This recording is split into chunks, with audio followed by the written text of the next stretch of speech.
Thanks to our friends at The Motley Fool for sponsoring this video. Visit fool.com/Rive to receive the top 10 stocks to buy right now.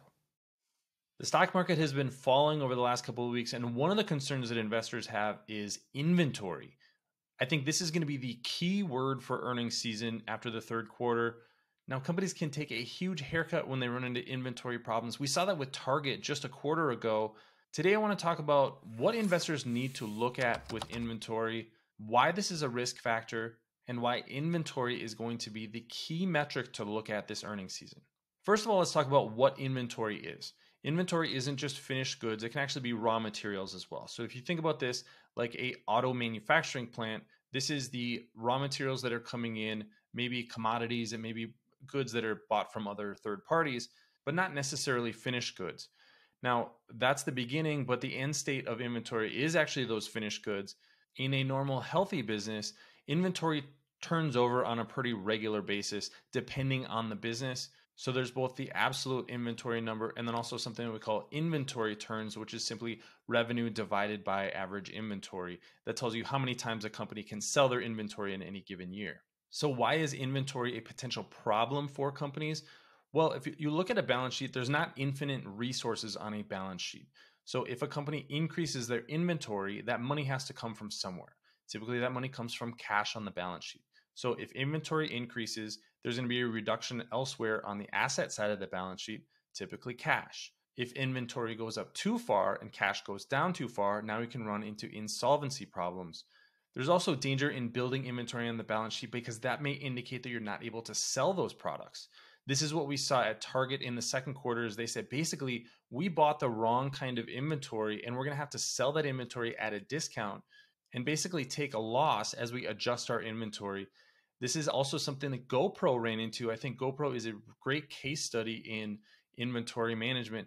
They basically have two really important quarters around the holiday season, and that drives their entire business for the year. If they get their product wrong or if they get their levels of inventory wrong, it can put the company in danger. That's exactly what happened in the 2014 to 2016 range at GoPro.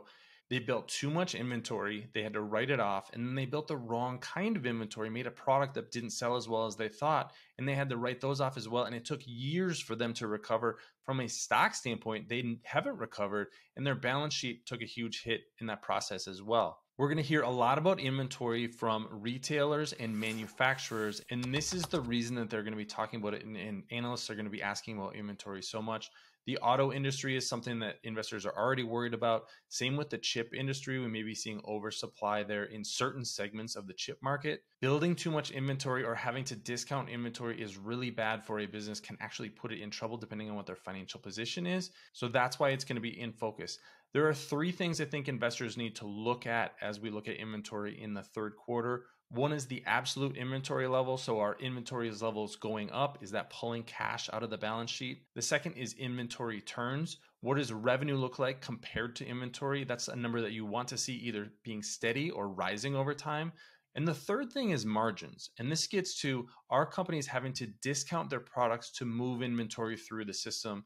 This is what Target warned about after their second quarter, and we'll see play out in likely the third and fourth quarter. But that's really a downstream impact of inventory problems that were probably a quarter or two in the making. So look at those inventory levels, inventory turns, and then also gross margins or operating margins at a company to see if there are inventory challenges, especially if you're looking at stocks in retail or in manufacturing. I think this is going to be a huge focus for investors, and really it should be. If there is a recession on the horizon, companies are going to have to be really careful about how much inventory they're building and make sure they're not building too much and they don't have to discount it in the future, because that's how you run into major financial problems. We have seen inventory be a business killer over time, and that's what investors I think are going to be worried about. Thanks for watching today. Please subscribe to the Rive Project for more great investing insights, and I will see you here next time.